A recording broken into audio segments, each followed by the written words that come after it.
As far as I'm concerned, God bless Vince McMahon.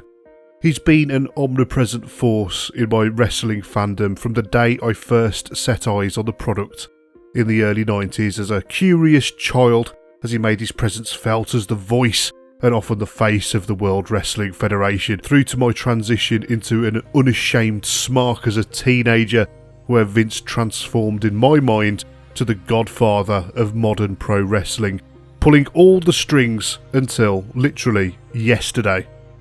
For better or worse, Vince has always been there in this interest that I've had in pro wrestling ever since I was a kid. For the better part of 30 years, whether on screen or in the background, and I never expected Vince McMahon to retire from the wrestling business.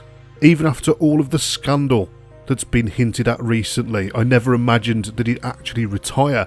Maybe step back, maybe take a reduced role, but never retire. It never even crossed my mind. The belief from me and many others was that Vince would leave WWE in a coffin. And I'm not talking in a casket match, guys. I mean in an actual coffin. I just would never have believed that there would be any way out of WWE for Vince McMahon unless he was to die. And yet here we are. First via Twitter on the 22nd of July 2022, Vince McMahon informally retired, saying, "At 77, time for me to retire. Thank you, WWE Universe. Then, now, forever, together. Hashtag WWE. Hashtag thankful." There have been rumblings recently of dark days to come for Vince and some of his cohorts, and in a large, publicly traded media company like WWE, that can lead to disaster as shareholders get really nervous around sexual misconduct claims and start to sell their shares. Last month, Vince announced that he was temporarily stepping down as chairman and CEO of WWE, amongst allegations that he'd paid $3 million to a former paralegal as hush money for a sexual relationship.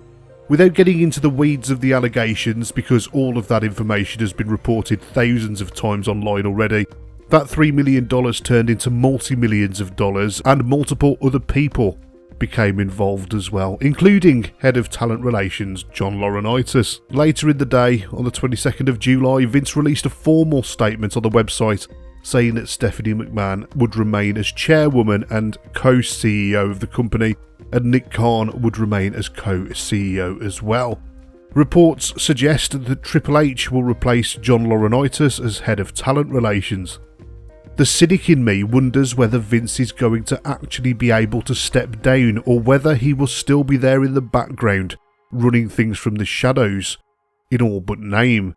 But then you've got to consider the stakes involved in a business with shareholders and a board to answer to, and the kind of allegations lodged against Vince and his friends. He's going to damn well have to step aside if he wants WWE to continue to prosper in the way it has in recent years.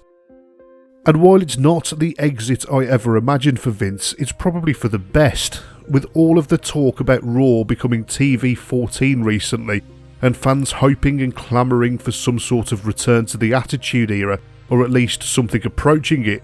Vince McMahon fully retiring could potentially do more good for your enjoyment of wrestling than a return to TV-14 ever could. Because the problems with WWE's boring and sometimes nonsensical creative doesn't come down to blood or cursing or anything else that bridges the gap between PG and TV-14.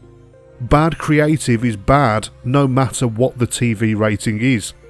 And from countless documentaries and shoot interviews, we know that the final say has always come from Vince. If he doesn't like a piece of creative, then it doesn't happen, and a huge percentage of what we see on TV has directly come from his brain, for better or worse.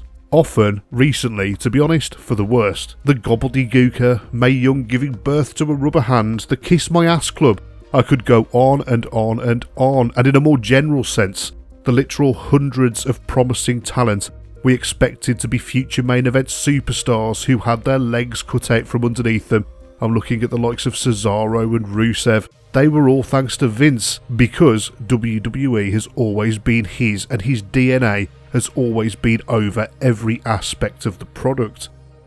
The biggest tell as to whether Vince is still pulling the strings will be if the creative doesn't change in the next few weeks and months. Or perhaps Stephanie is as mental as her old man and wants to carry on in her father's tradition.